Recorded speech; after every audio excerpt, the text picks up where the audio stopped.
बादशाह से हुक्म लेकर आ गया, मुझे दलील कर रहा है। मैं उसे नहीं छोड़ूंगा, फैसला तो मैं लेकर ही रहूंगा। जो संपत्ति मुझे नहीं मिल पाई तो मैं उसकी भी नहीं होने दूंगा। सलाम हुजूर, हुक्म कीजिए, आपने हमें याद कैसे फरमाया? तुम्हें आज एक बहुत जरूरी काम करना है, लेकिन किसी को भी इसकी फर्क नहीं पड़नी चाहिए। आप हुक्म करें सरकार, हम इसकी तालीम करें। तुम लोग रात होते उस खेता भाई के गोदाम में आग लगा दो, लेकिन ध्यान रहे पूरा काम बड़ी होशियारी से होना चाहिए। जी जनाब, काम पूरी होशियारी से होगा।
अवासी बन्दर श्री लालदास कृत बितक 28वां प्रकरण। अवासी बंदर से नलिया टक्की बितक। अवासी बंदर से आए कोको बंदर, तहाँ से फिर नाव चढ़े, पहुंचे लाठी बंदर, तहाँ 4 जन रह के आए नगर थचे, नाची जोशी ने सुनी, दौड़ा लेने को आगे, 7 सब दौड़े सामे, मार्ग में किया मिलाप, 7 सबे सुख पाइया, मिट गई दुनिया ताप। ठाकुरी भाई जिंदा दास आए डेरा किया चित, और 7 सब कोई आए मिलाप किया हित। ठाकुरी बाई न समय भय 7 रसोई के काम, 7 तरकारी बाजार से सब सामान ल्याए न थाम। श्री जी और श्री बाई जी और 7 सब तट पर बैठे टारो गने ठाकुरी बाई के घर। इत उठ रंग 7 को हुआ बड़ा ठौर थौरा, सब सामान ले दौड़ही अपने घरों से और। अवासी बंदर की कई सब बितक, इन बाट 7 आए के शुक्र बजाया हक, मन बड़े सब 7 के सुनती है बितक। यह राजी निज धाम की देखी सब पर बुजरक, इत दिलार को आवत थचे के सब लोग, देखत 7 सब नके भागा सबका शोक। संवत 1728 मास बैशाख का होए, पधारे थटे मिने तब 7 रजा न देवे कोई। थटे के 7 के संगते आया मत हरि का 7, चिन्ह चलता सुनी धाम की, जाके हक के पकड़े हाथ, ताके नाम लेता हो सुनियो सब सयन।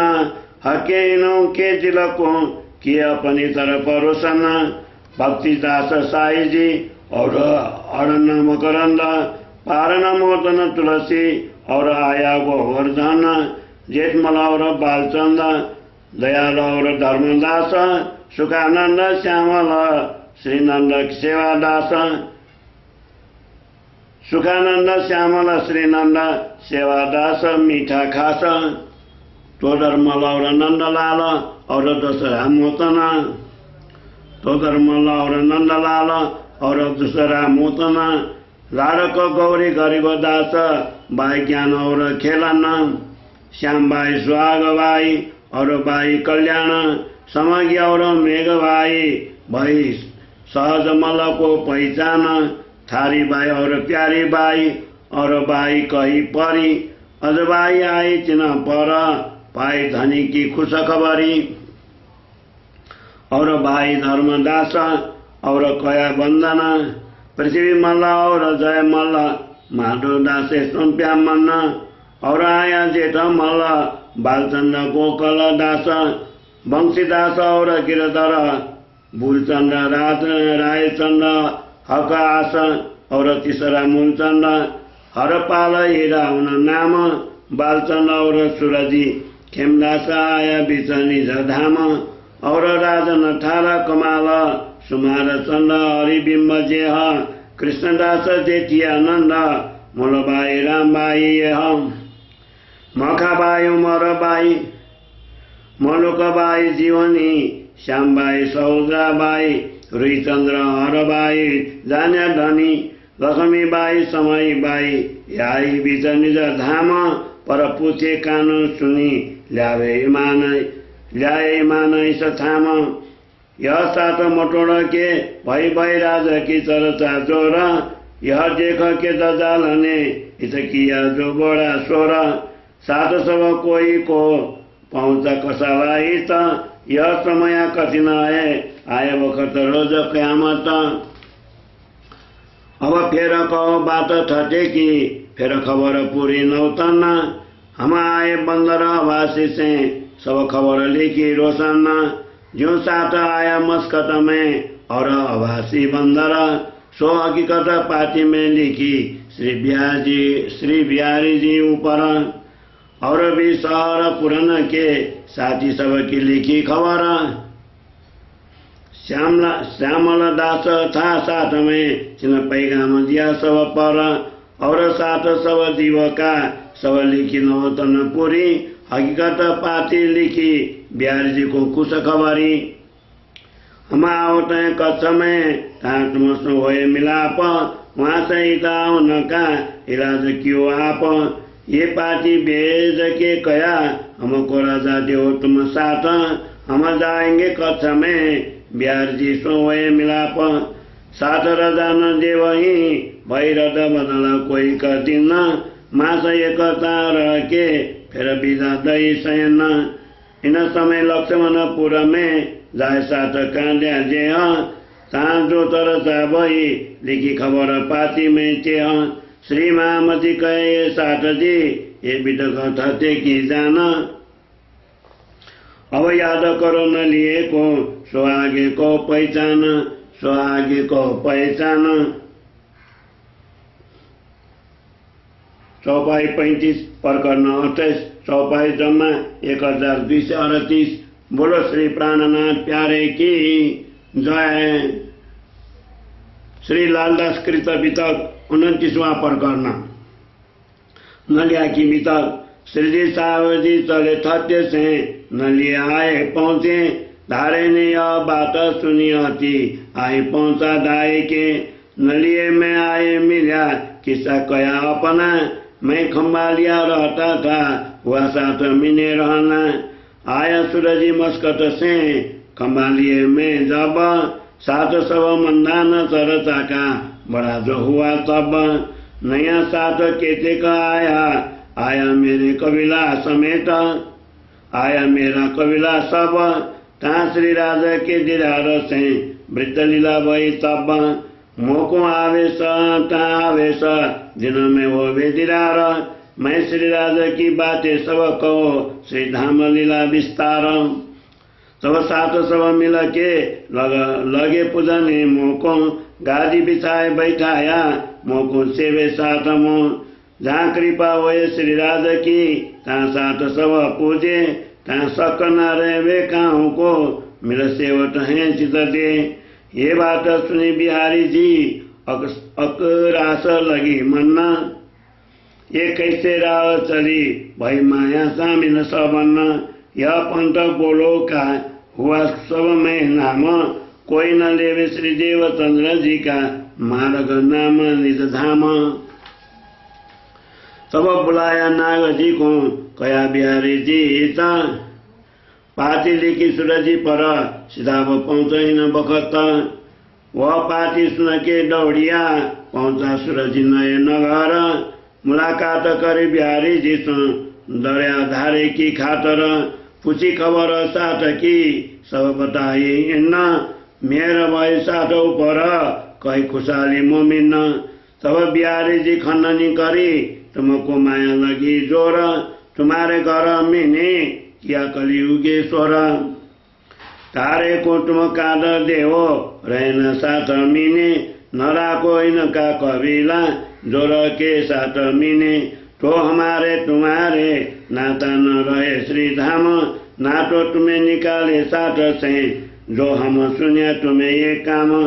ये बात सूरज जी सुन के हुआ धारे से बेजार हम काहे कोई ने रखे हम दाखिल 12,000 मेरे नाता श्री धाम का क्यों कर तोड़ता तुम हम कबीला न राखे दारे का ना छोड़े तुम्हारे कदम। ये रद्द बदल करके आया सूरज जी खम्बा लिए तारा कबीले समेत इलाज किया निकालने के सब साठ को कह के मोको रजा दही तब बिनीबाई ज्योति साठ में अर्ज करी साठ आगे सब क्या हमारा गुनाह है कौन बुरा किया हम काम जो हमको साठ से निकालत देश थौर ये काम। हुक्म नहीं बिहारी जी का इत क्या चले साथ हुकुम अर्ज करो तो जाए के हजूर जाओ बिहारी जी के तुम। तब मैं कबीला ले के गया नौतन पूरी आज करी बहुत सोची मैं कछु ना डरी रोए डोए पीछा फिरा आज मोए बरस भया एक विनती मैं बहुत करी मैं किए उपाय अनेक तब इलाज में देखिया हाई ठौर एक श्री मेहराज मैं उठ जाए कदमों लग्यो मेहर होवे श्रीराज सुनत तुम्हारी आमलानी मोय आनंद भयो मन मैं दौड़िया तो धाये के आए कदम लगा मोमिन अब क्यों जाना क्यों करो मैं तो आए ग्रह कदम अब मैं तो कहूँ न जाऊंगा रोहक के तले हुकुम। ये बात दारे की सुनी श्री जी दिया उतर खातर जमा रख तू कछु दिल में न कर फिकर बिहारी जी होत जाए खबर देऊ हमें मेहरबान होवे मुझ पर वो काम किए से पहले बिहारी जी का कागज चाकू दियो जवाब हम तो कहूँ ना वही तुम जाए के कहो सीताब। तब फिर विश्वनाथ को पठाया नए नगर हम चले आओ है तुम रह न सको ही न पर। तब बिहारी जी चले बैठना हो ऊपर मनई में जब उतरे धारा दौड़ा ले खबर दही बढ़ाई आए के आए बिहारी जी श्री जी सुन खुशाल भये लगे बख्शीश देने तीता। तब धारे नी कया मैं यही पाऊं बख्शीसा करम बिहारी जी है के जाए न माऊं शीशा मोको ले साथ में दाखिल करो इस्लाम मेरे दिल यही रहे तुम पूर्व मनोरथ काम। इन समय सात सूरत से आए थे 8 जने थे श्री जी के दीदार को ले चले कबीले अपने एक अखिल भगवान था और नाग जी नाना बल्लभ और धन जी ले चले कबीले अपना सुंदर बाई साथ में और बाई रतन और बाई मोता लालो ये आई बोले जतन और बिहारी जी के साथ संग जी और अखई और वंश और लाला ये सोबत इकट्ठी कही। और श्री जी के सोबत में एक बाई कही तेज रूपा और राधा बाई, इनको सेवा में ये आए थे से संघ राजा के नाथा और खेमा, ये आए थे पहुंचाने रहे साथ में जमा। श्रजी और हरजी श्रीदास और जीव राजा अदवाई बहन धारे की, ये आए विनती के काज। और आए और वंश और आया नर हर संग स्त्री अपनी, आए दीदार के खातर। आए मिले न लिए शहर में मिला के हुए खुशाल, बिहारी जी का गलिया दौड़े दीदार को ले हाल।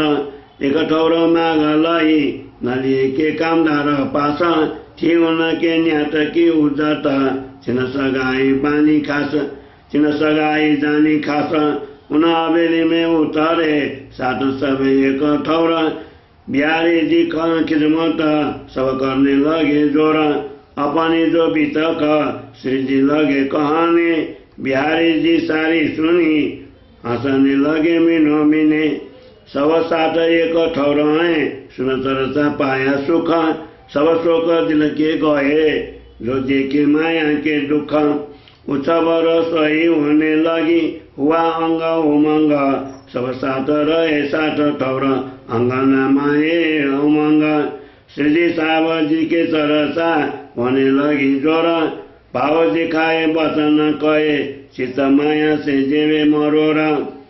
रूपा राधा बाई जी एकांत बैठाए तिनको, सिकावन देने लगे करो सेवा इन बखत मो।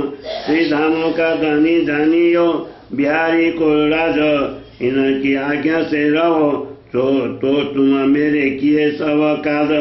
जो इनकी आज्ञा भंग करो तो मेरा तुम से नहीं काम, जो तुम से मैं जुदा होऊंगा तुम मेरा न लीजो नाम। इन बात इनको दर्शिका मन जोरा, अब मैं कह छुटत हो तुम मेरी न काजियो खोरा। इन बात सब साथ को सिखावन लगे देने, सगाई श्री धाम वतन की लई कर अपनाए तो अपने। एक ठौर एकांत में करने लगे मसलत, बिहारी जी और श्री जी क्या करना आई साहित। पहनाए साथ सबन को काऊ वस्त्र काऊ भूषण, काऊ वासन काऊ कछु यूं सेवे मोमिन। और सामा सब लेके थरी बिहारी जी के आगे, नगद वस्त्र भूषण पहन पोतियां जुटे हुए। श्री भाई जी के भूषण और वस्त्र श्रृंगार सो सब आगे रखा, जान के धनी निराधार। आए आगे अरज करी तारा साथ में दाखिल होए, इनका हो मेरी निया तुम्हारी दई बधाई सोए। मैं इनसे बतन हारिया मोको दई बधाई जब तुम, जीवन इच्छा और इन पर करो तो पावे पतंतर हम। तिसवा से इनको लेवो साथ में तुम, इनकी इतनी अरज करत हूँ इन तुम्हारे चरणों सुपिया तम। तब बिहारी जी ने कहा ये अर्ज न सुने हम, यह अर्ज कमाऊ न करियो इन फेरो मेरा हुकुम। बहुत खिज के कया इन्हें करो न दाखिल साथ, इनका दुख मोए बहुत है यहाँ के कबाऊ न पकड़ो हाथ। तब श्री जी साहब जी ने जिन दोए चार विचारदार, फिर अर्ज विनती करी तुम इनको करो विचार। क्या गुनाह है इनका और जो बाइयां दोए, कादी चिन्ह से कौन गुनाह से साथ से बाहर सोए। कदी गुनाह किया धारे ने बदले और के क्यों निकालो इस नाम। यह तो जुल्म होता है सब दुख पाओ इस थाम। तब बिहारी जी ने कहा मैं तुम्हें बरजे तब, तुम फिर उनकी अर्ज करत हो मिल सब। मैं तो कहूँ न मानो हो वास्ते उनके, जो लाख बेर मौसम कहो तो मेरा जवाब ये कहे। तब श्री जी साहेब जी सुन सब साथ लगे कहने, तब ये तो तुम जानत क्यों न डरो वास्ते अपने। और रूपाबाई का न लगे चित सेवा में। वहाँ से श्री जी के सकचड़ चली तीन से। श्री महामती कहे ये साथ जी ये नलिया में मजपुर और अभी अजू बहुत है और आगे कौन जाऊरा और आगे कौन जाऊरा।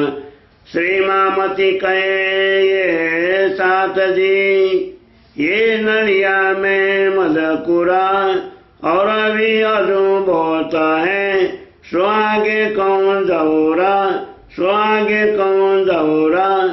प्रकरण चौपाई 71 प्रकरण 29 चौपाई 1309। बोलो श्री प्राणनाथ प्यारे की जय।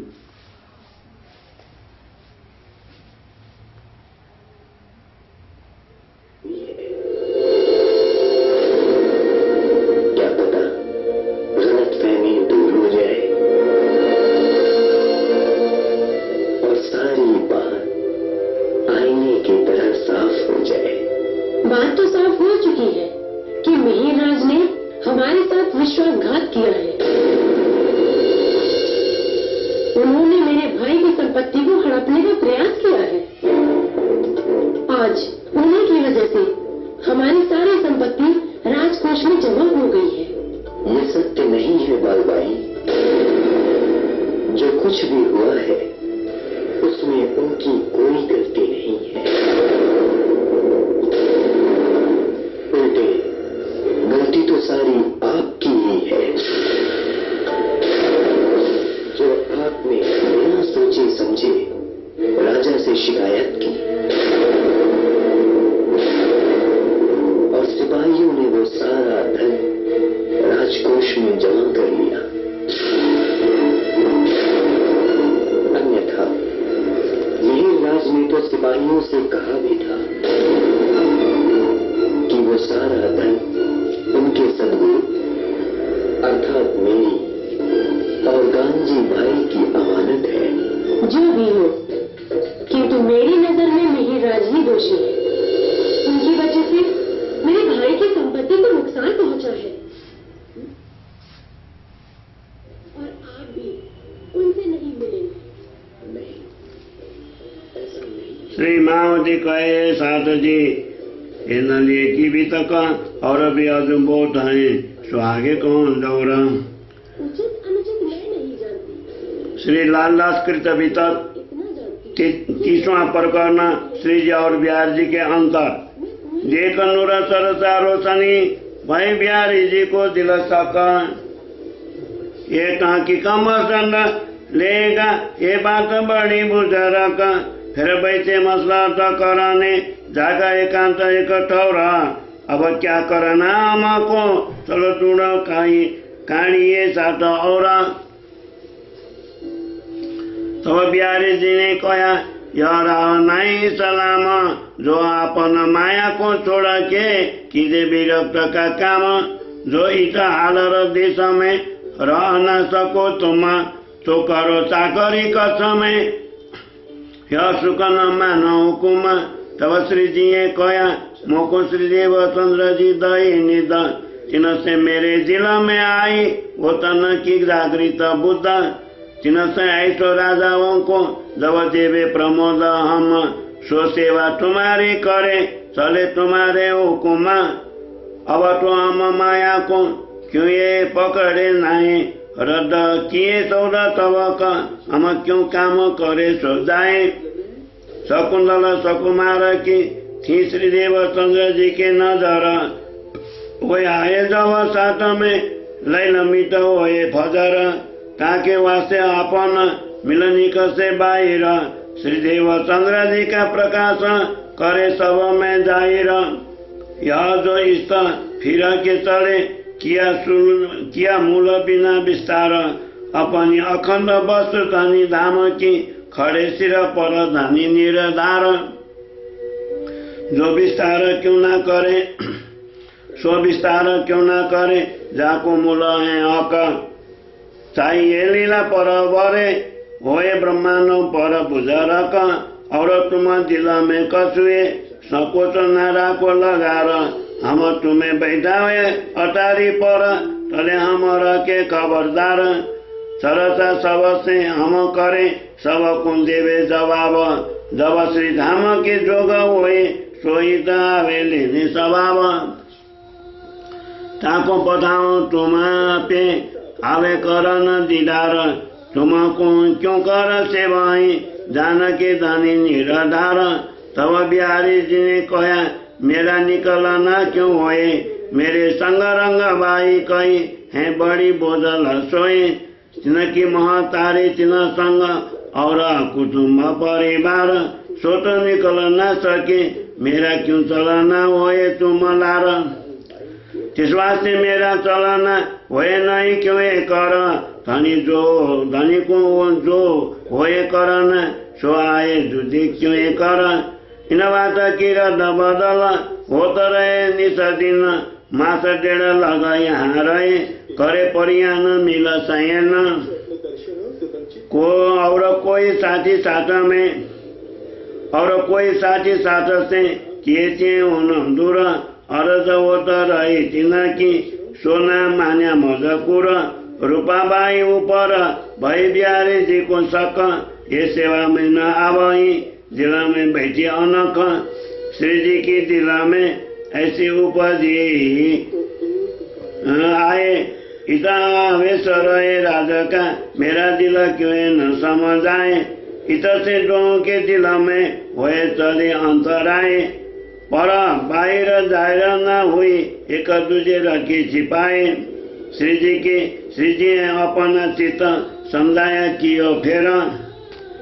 अवगुण उठा शोभान के फेर शुद्ध किए दूसरी बेर। वहां से चल के आए मंदाई बंदर। तहाँ साथ सब आए मिले बाग में लई जागा उतार कर। गए बिहारी जी खंभा लिए वहां दजाले किए स्वर। मोमिन एक ठौर भए इन पहुंचाऊं जोर। तब एक शख्स ने कहा राजा आगे तुम्हारे गांव में श्री मेहराज इत आए उतरेंगे। वो रखा था दुश्मनी दिल में असल की। तिन चौकी बैठाए सब ठौर करी बड़ी हराम खोरी। सब साथ चढ़े नाव में रहे श्री जी आप अकेले। जब चढ़ने लगे नाव में छीक भई तीन समय। तब श्री जी पीछे हटे हम न चढ़े इस थाम। सकुन मोको न भयो और राह चले न काम। जब यहाँ से नाव चली लगा वायु जोर। खंभालिए आए पहुंचे किया दजाले बड़ा शोर। साथ सब पकड़े गए उत माए राज द्वार। साथ सूरत का सो था सो हुआ खबरदार। बहुत जाता चिन्ह किया कल्याण कछु लगार। खलास किए दूसरी दिन हुए तरफ धनी निराधार। श्रीमामती कहे ये साथ जी ये न लिए की बितक। अब सूरत की कहो जो आज्ञाएं हक। श्रीमामती कहे ये साथ जी ये न लिए की बितक। अब सूरत की कहो जो आज्ञाएं हक। चौपाई 33 प्रकरण 30 चौपाई 1341। बोलो श्री प्राणनाथ प्यारे की जय। किंतु मुझे ये नहीं पता था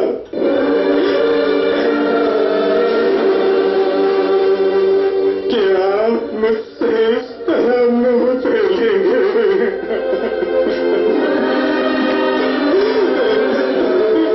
मैं चाह रहा हूँ सतगुरु महाराज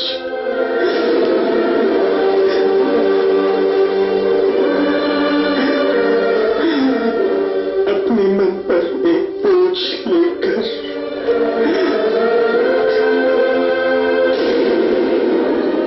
कि न जाने क्यों आपने मुझे अपने दर्शनों से वंचित रखा।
सुंदर साथ जी। इस तरह श्री मिहिरराज जी वहां से निराश होकर वापस आ गए। ये माया के साथ उनका प्रथम युद्ध था। उसी नगर में रहते हुए भी 2 वर्षों तक सदगुरु जी के दर्शनों के लिए नहीं गए। इधर श्री देवचंद्र जी ने भी उन्हें नहीं बुलाया। हालांकि वे एक दूसरे से मिलने के लिए मन ही मन तड़पते रहे। विरह की तीव्र अग्नि में जलते रहे। श्री मिहिरराज जी अपने भाई श्यामा जी के घर रहते रहे और सदगुरु जी की याद में आंसू बहाते रहे। एक दिन ऐसा भी आया कि उन्हें और भी कटु अनुभवों से गुजरना पड़ा और उन्हें अपने भाई श्यामा जी का घर भी छोड़ना पड़ा।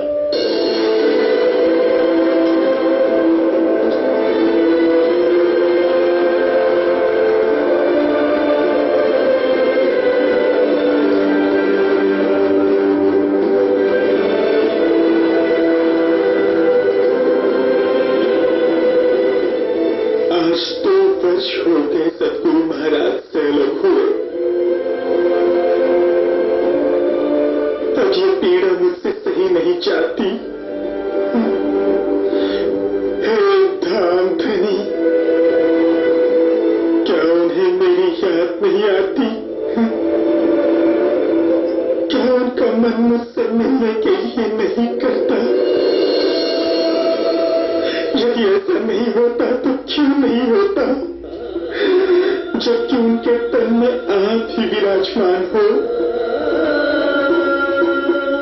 क्या आपका मन अपनी इंद्रावती से मिलने को नहीं होता? भगवान से क्या पूछ रही है देवर जी? हमसे पूछिए कि आपके गुरु आपसे क्यों नहीं मिलते? अरे वो तो आप पर धन चुराने का शक करते हैं। नहीं भाभी जी, ऐसा नहीं हो सकता। पूरी दुनिया मुझ पर शक कर सकती है, किंतु मेरे सदगुरु महाराज कदापि नहीं। वाह, अभी भी मोह नहीं छूटा अपने गुरु का। लेकिन सत्य तो यही है कि आपके वही सदगुरु महाराज आप पर खेता भाई की संपत्ति चुराने का शक करते हैं। तभी तो उन्होंने आपके प्रणाम का उत्तर तक नहीं दिया। आपकी ओर देखना तो दूर की बात है। उन्हीं गुरु की ये लाठी उठाई थी ना तुमने अपने भाई पर। कहाँ गए तुम्हारे सदगुरु?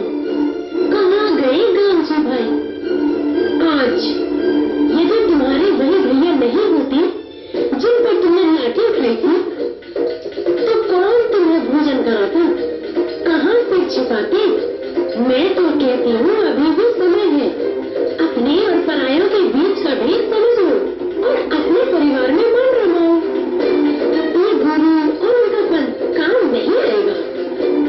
काम तो अपने ही आएंगे। मेरी मानो तेरे गुरु के विरह का गीत गाना छोड़कर कमाई करो। आखिर कब तक अपने भाई के घर के मुफ्त की रोटी तोड़ोगे?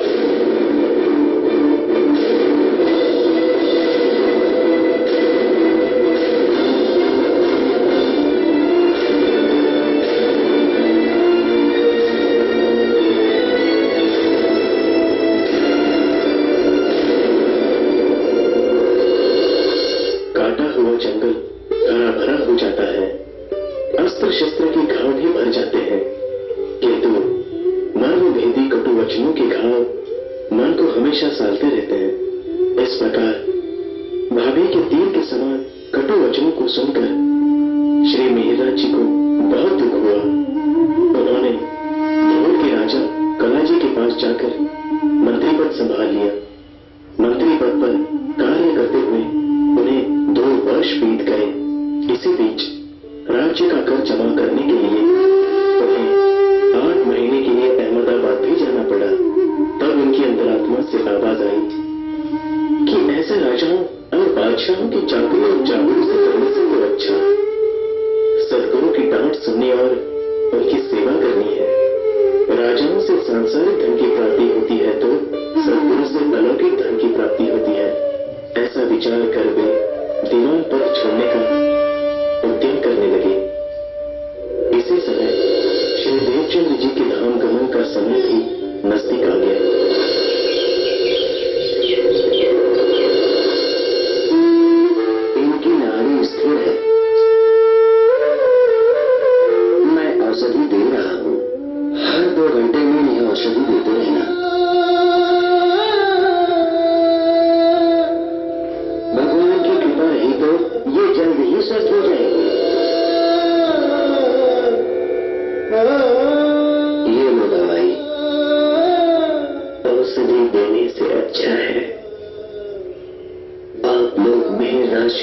यहाँ बुला दे। मैं ठीक हो जाऊंगा। कहाँ है वो? सुना है वो 2 वर्षों से धरोल के राजा करला जी के यहाँ मंत्री पद पर कार्य कर रहे हैं। बिहारी जी, पिताजी तुम जाकर मेहराज को बुला लाओ। जी वो मैं अब देर ना करूं, जल्दी से उसे यहाँ ले आओ। उनसे मिले बिना तो मैं धाम भी नहीं जा सकता।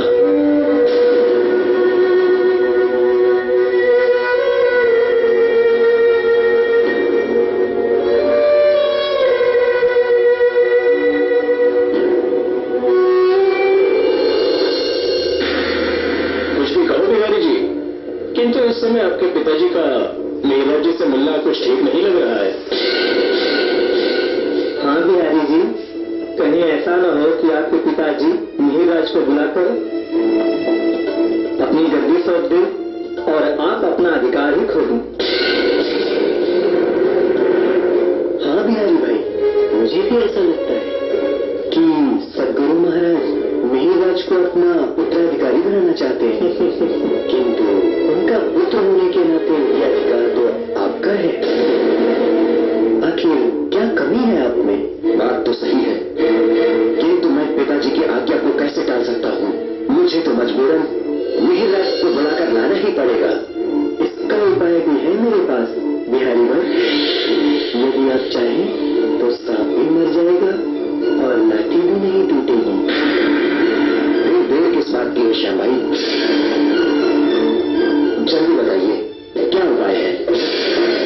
आप मेहराज को बुलाने धरोल जाइए, किंतु वहां जाकर ऐसे चाल चाहिए कि मेहराज खुद ही मना कर दे यहाँ आने से। इससे सदगुरु महाराज की आज्ञा का पालन भी हो जाएगा और मेहराज नाम का कांटा सदा के लिए आपके रास्ते से निकल जाएगा।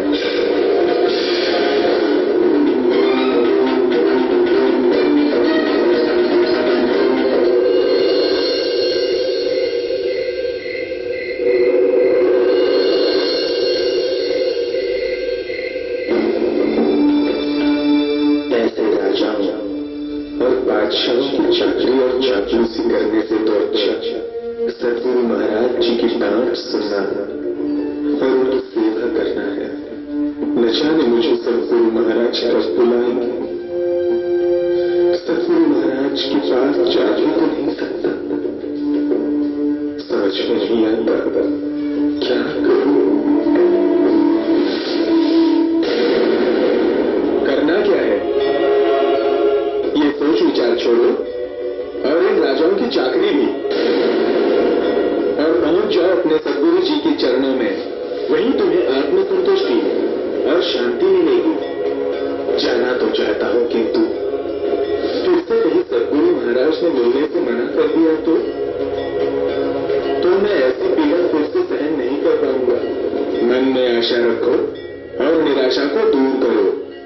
अरे ये तो सोचो कि तुम्हारा जीवन इन राजाओं की चाकरी के लिए नहीं है, बल्कि समस्त आत्माओं की जागने के लिए है।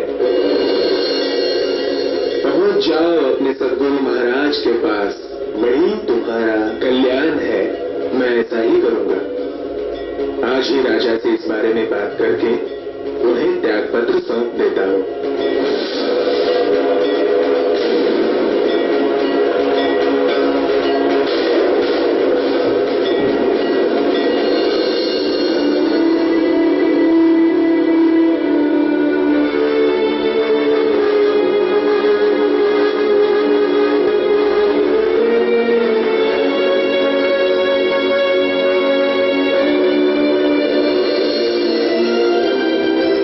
मंत्री महोदय जी, आपसे कोई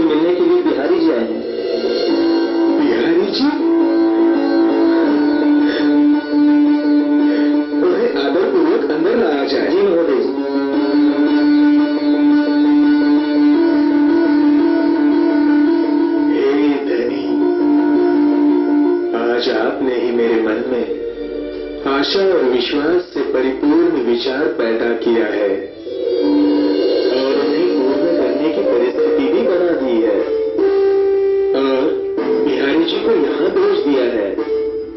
लगता है सदगुरु महाराज का बुलावा आ गया है। मैं किन शब्दों में आपकी कृपा का बखान करूं।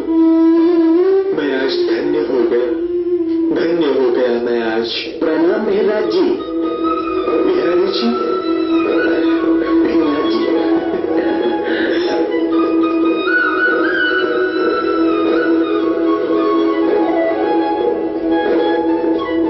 आप कैसे हैं? सदगुरु महाराज जी कैसे हैं? उनका स्वास्थ्य तो ठीक है ना? क्या वो मुझे याद नहीं करते? क्या उन्होंने कभी मुझसे मिलने की इच्छा नहीं प्रकट की? अच्छा, एक बात बताइए, उनकी नाराजगी का कारण क्या था? उन्होंने मेरा प्रणाम क्यों नहीं स्वीकार किया था? आप अनावश्यक रूप से क्यों चिंतित हो रहे हैं मेहराज जी? ऐसी कोई बात नहीं है, वे आपसे नाराज नहीं है। कदाचित आप ही को कोई भ्रम हुआ है। राज्य करे ये मेरा भ्रम ही निकले। और बताइए बिहारी जी कि अपने भाई को कैसे याद किया? मैं आपकी क्या सेवा कर सकता हूँ? दरअसल पिताजी का स्वास्थ्य थोड़ा खराब है। वैद्य जी ने उन्हें अंबर और कस्तूरी का सेवन कर आराम करने की सलाह दी है और सुना है दरोल की अंबर कस्तूरी शुद्ध होती है। सो मैं यहाँ चला आया लेने के लिए। अच्छा किया जो आप यहाँ चले आए। मैं अभी शुद्ध अंबर और कस्तूरी का बंदोबस्त करके आपके साथ चलता हूँ। नहीं मेहराज जी, आप तो केवल अंबर कस्तूरी का बंदोबस्त कर दीजिए और आप काम में मत आइए, क्योंकि गांजी भाई का परिवार अभी भी आपसे नाराज है और पिताजी नहीं चाहते आप वहां आकर उनके परिवार को और दुखी करें। आशा है कि आप मेरी बात को समझ चुके होंगे। हाँ, समझ गए, किंतु ऐसा कब तक चलेगा? कब तक मैं अपने सदगुरु महाराज से दूर रहूंगा? पिताजी को स्वस्थ हो जाने दीजिए, फिर मौका देकर मैं और पिताजी दोनों गांजी भाई के परिवार को समझाएंगे। और अब विलंब न करें, जल्दी ही अंबर कस्तूरी मुझे बुलवा दे। बिहारी जी, आप बैठिए, मैं अभी अंबर और कस्तूरी की व्यवस्था करता हूँ। ठीक है।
आज नहीं आए? क्या हुआ? तुम कुछ उत्तर क्यों नहीं देते? कहाँ है मिहिरराज? वे नहीं आए।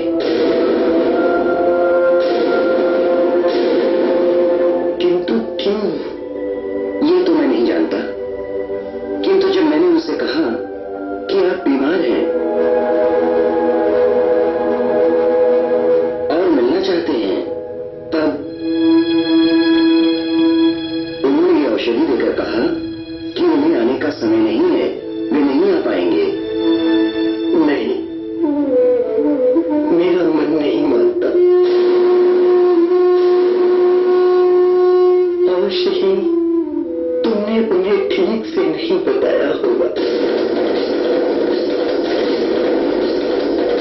तुम एक बार वहां पुनः जाओ